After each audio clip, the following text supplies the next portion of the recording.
샬롬, 말씀 읽어주는 김기웅 목사입니다. 오늘도 기대하는 마음과 사모하는 마음을 가지고 하나님의 말씀 함께 읽겠습니다. 마가복음 15장 33절부터 47절까지의 말씀입니다. 정오에 하늘이 칠흑같이 어두워졌다. 어둠은 이후 3시간 동안 계속되었다. 3시에 예수께서 깊은 데에서부터 신음하며 큰 소리로 부르짖으셨다. 엘로이, 엘로이, 라마 사박다니. 이 말은 나의 하나님, 나의 하나님, 어찌하여 나를 버리셨나이까? 라는 뜻이다. 곁에서 그 말을 들은 몇몇 사람들이 들어봐라, 이 사람이 엘리야를 부른다 하고 말했다. 누군가 송뭉치를 신포도주에 적셔서 장대에 달아올려 예수께 주면서 말했다. 엘리야가 와서 그를 내려주나 보자. 그러나 예수께서 크게 소리 지르시고 숨을 거두셨다. 그 순간 성전의 휘장 한가운데가 찢어졌다. 그분 앞에서 보초를 서고 있던 로마군 지휘관이 그분이 숨을 멎은 것을 보고 말했다. 이 사람은 하나님의 아들이 틀림없다. 여자들이 멀리서 지켜보고 있었는데 그 중에 막달라 마리아, 작은 야고보와 요새의 어머니 마리아, 그리고 살로메도 있었다. 이 여자들은 예수께서 갈릴리에 계실 때 그분을 따르며 섬겼고 그분과 함께 예루살렘까지 올라온 사람들이다.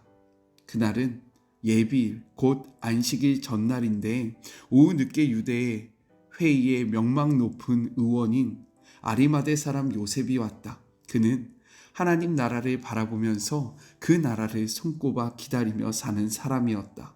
그는 용기를 내어 빌라도에게 가서 예수의 시신을 거두게 해달라고 청했다. 빌라도는 예수가 그렇게 금세 죽을 수 있는지 의아해하면서 지휘관을 불러 그가 정말로 죽었는지 확인하게 했다. 지휘관의 확인을 받고서 빌라도는 요셉에게 예수의 시신을 내주었다. 세마포 수의를 사둔 요셉은 예수를 십자가에서 내려 수위에 쌌다. 그런 뒤에 바위를 깎아서 만든 무덤에 그분을 모셔두고 큰 돌을 굴려서 입구를 막았다.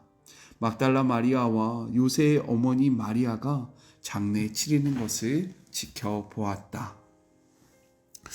이것은 하나님의 말씀입니다. 오늘은 사순절 40번째 되는 날이고요. 사순절 마지막 날입니다. 말씀과 동행하는 사순절 어떠셨습니까? 하나님께서 각자에게 필요한 은혜를 주셨음을 확신합니다.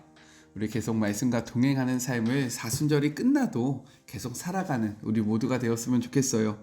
오늘의 본문의 내용을 볼까요? 예수님은 십자가에 못 박히신 후 온갖 조롱을 당하십니다. 오후 3시가 되자 예수님은 하나님 아버지를 향해 마지막 절규를 쏟아내세요. 그리고 마침내 운명하십니다.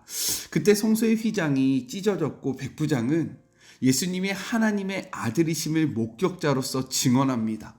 공의회에 아리마대 사람 요셉이 빌라도에게 예수님의 시체를 요구하고요. 예수님의 죽음을 확인한 뒤에 빌라도는 이를 허락합니다. 그는 예수님의 시신을 가져다가 무덤에 안치한 후 돌문을 닫아 장례를 마칩니다. 이러한 본문의 내용을 통해서요, 3가지를 함께 생각해 보았으면 좋겠어요. 먼저 첫 번째, 크게 소리 지르시는 예수님에 대해서 기록하고 있습니다. 성경에 나오는 시간을 현재 우리가 사용하는 시간으로 바꾸기 위해서는요, 6을 더하면 됩니다. 예수님은 3시, 그러니까 우리 시간으로는 몇 시입니까? 오전 9시에 십자가에 못 박히신 후 줄곧 조롱을 당하십니다. 그리고 제6시, 바로 12시가 되자 온 땅에 어둠이 내려앉기 시작해서 제9시, 오후 3시까지 이어집니다. 예수님은 이렇게 골고다 언덕 위에서 생명의 피를 흘려 보내신 거예요.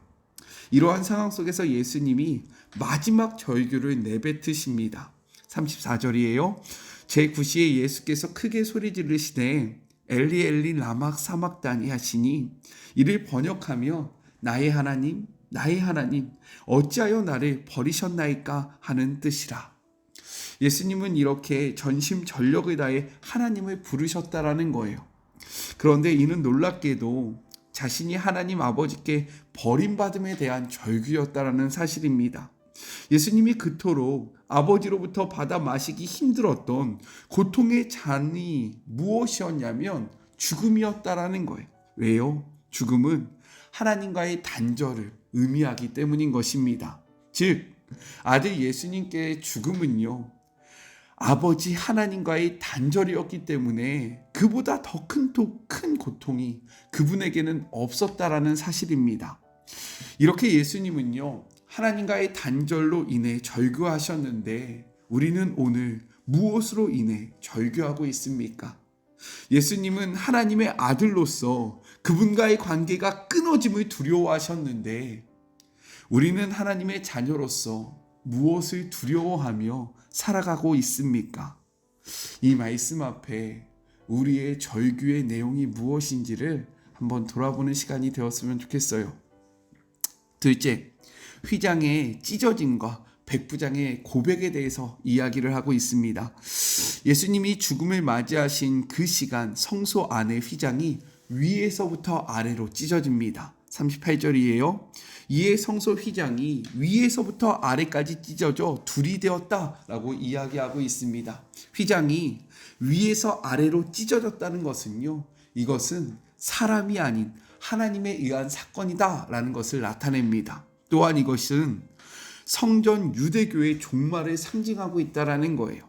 앞서 성전을 헐고 사흘 만에 짓는 자는 자라는 표현이 나옵니다. 이제 성전이 예수로 대체됨을, 오직 예수님을 통해서만 하나님께 나아갈 수 있음을 이 사건을 통해서 상징적으로 우리에게 말씀하고 계셨다라는 거예요. 성소 휘장이 찢어진 후 첫 번째로 등장하는 인물은 예수님의 제자가 아니었습니다. 바로 이방인 백부장이었다라는 거예요. 그는요, 이렇게 고백합니다. 39절이에요. 예수를 향하여 섰던 백부장이 그렇게 순지심을 보고 이르되 이 사람은 진실로 하나님의 아들이었다라고 고백합니다. 군인 백부장에게 신의 아들은요, 자신이 충성을 맹세했던 오직 한 사람 황제뿐이었습니다. 그런데 그랬던 그가 예수님의 죽음 앞에 이야기하는 겁니다. 이 예수가 진정한 하나님의 아들이다. 이는요, 예수님께서 회복하시는 나라는 유대인뿐만 아니라 이방인도 예수님을 그리스도라고 고백하기만 하면 구원을 얻게 됨을 보여주는 거예요. 그래서 성경은 이야기합니다. 누구든지 예수의 이름을 믿으면 구원을 얻을 것이다. 예수님으로 인해서 우리는요, 언제든지 하나님 앞으로 나아가는 은혜를 누리게 되었다라는 거예요.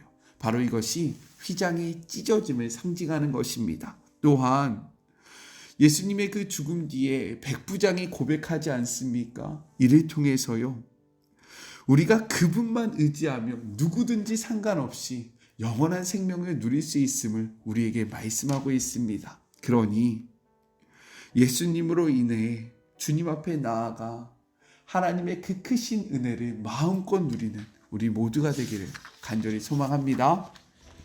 마지막 셋째, 당돌이 요구하는 아리마대 사람 요셉에 대해서 이야기하고 있어요. 예수님의 마지막 장례를 위한 한 인물이 등장합니다. 바로 아리마대 사람 요셉이었어요. 그는 존경받는 사내들인 공의원이었으며 하나님 나라를 기다리는 신실한 자였습니다. 43절이에요. 아리마대 사람 요셉이 와서 당돌이 빌라도에게 들어가 예수의 시체를 달라 하니 이 사람은 존경받는 공회원이요 하나님 나라를 기다리는 자다라고 이야기합니다. 그가 당돌이 빌라도 앞에 나아가 예수님의 시체를 요구해요.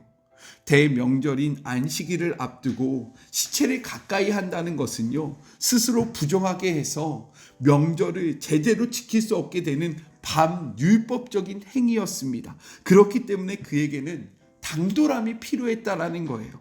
당대의 기준과 법칙을 깨져야만 그분 앞에 나아갈 수 있었기 때문에 그는 당돌함으로 요구하고 있는 것입니다. 이러한 당돌한 요구로 어떻게 됩니까? 그 요셉이요, 예수님의 시체를 가져다가 장례를 치를 수 있게 되었다라고 성경은 이야기하고 있어요. 우리는 어떠합니까? 우리에게 이러한 당돌함이 있나요? 반대로 나의 자리를 지키기 위해, 나의 명예를 지키기 위해, 내가 갖고 있는 것을 보존하기 위해 주눅 들고 눈치 보며 살아가고 있지는 않습니까? 말씀 앞에 옳은 일이라면 주저하지 말고 당돌함으로 세상에 나아가 당당히 외치는 우리 모두가 되기를 주님의 이름으로 축복합니다. 내일은요, 승리의 부활절입니다. 그런데 그거 아세요? 우리에게 부활절이 승리로 다가오기 위해서는요, 먼저 해야 할 것이 있다라는 거예요. 그것은 바로 예수님의 고난에 온전히 동참하는 것입니다. 그분의 고난을 온전히 느낄 때에 그분의 부활 앞에 우리는 온전히 기뻐할 수 있다라는 겁니다. 아직 사순절이 끝나지 않았어요.